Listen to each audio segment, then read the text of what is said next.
संबंध कर्म योग की प्रशंसा करके अब उसका साधन बतलाते हैं।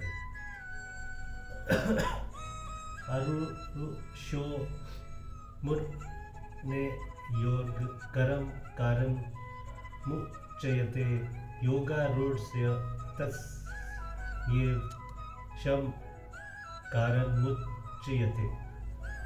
योग में आरूढ़ होने की इच्छा वाले मननशील पुरुष के लिए योग की प्राप्ति में निष्काम भाव से कर्म करना ही हेतु कहा जाता है, और योगरूढ़ हो जाने पर उस योगरूढ़ पुरुष का जो स्वर संकल्पों का अभाव है वही कल्याण में हेतु कहा जाता है। यहाँ मुने इस पद से किस पुरुष का ग्रहण करना चाहिए?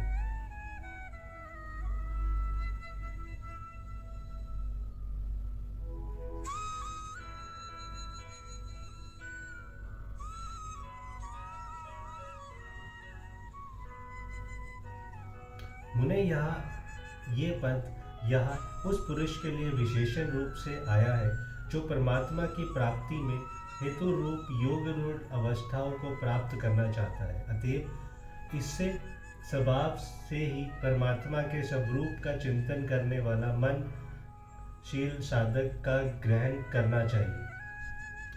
योगारूढ़ अवस्था की प्राप्ति में कौन से कर्म होते हैं?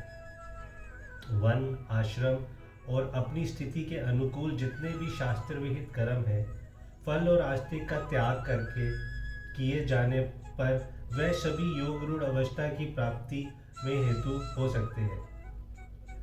योग रूढ़ अवस्था की प्राप्ति में कर्मों को हेतु क्यों बतलाया? कर्मों का त्याग करके एकांत में ध्यान का अभ्यास करने से भी योग रूढ़ अवस्था प्राप्त हो सकती है। एकांत में परमात्मा के ध्यान का अभ्यास करना भी तो एक प्रकार कर्म ही है, और इस प्रकार ध्यान का अभ्यास करने वाले साधक को भी शौच, स्नान तथा खान पान आदि शरीर निर्वाह के योग्य क्रिया तो करनी ही पड़ती है। इसीलिए अपने वन, आश्रम, अधिकार और स्थिति के अनुकूल जिस समय जो कर्तव्य कर्म हो, फल और आस्तिक का त्याग करके उनका आचरण करना योग रूढ़ अवस्था की प्राप्ति में हेतु है। ये कहना ठीक ही है। इसीलिए तीसरे अध्याय के चौथे श्लोक में भी कहा है कि कर्मों का आरंभ किए बिना मनुष्य निष्कर्म्य अर्थात योग रूढ़ अवस्थाओं को नहीं प्राप्त हो सकता।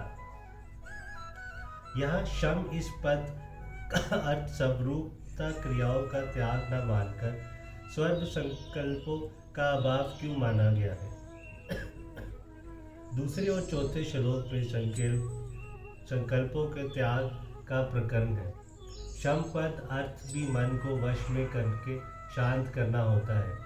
18वें अध्याय के 42वें श्लोक में भी शम शब्द का इसी अर्थ में प्रयोग हुआ है, और मन वश में होकर शांत हो जाने पर ही संकल्पों का स्वतः अभाव होता है।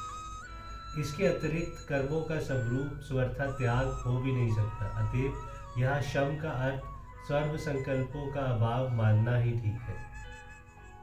प्रश्न: योग रूढ़ पुरुष के शम को कर्मों का कारण माना जाया तो क्या हानि है?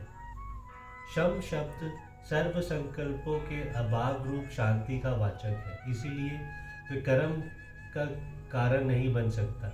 योग रूढ़ पुरुष द्वारा जो कुछ चेष्टा होती है उनमें तो उनके और लोक के प्रारब्ध ही हेतु है। अंत शम को कर्म का हेतु मानना युति संग नहीं है, उससे तो परमात्मा की प्राप्ति का हेतु मानना ही ठीक है। जय श्री कृष्ण जी की जय।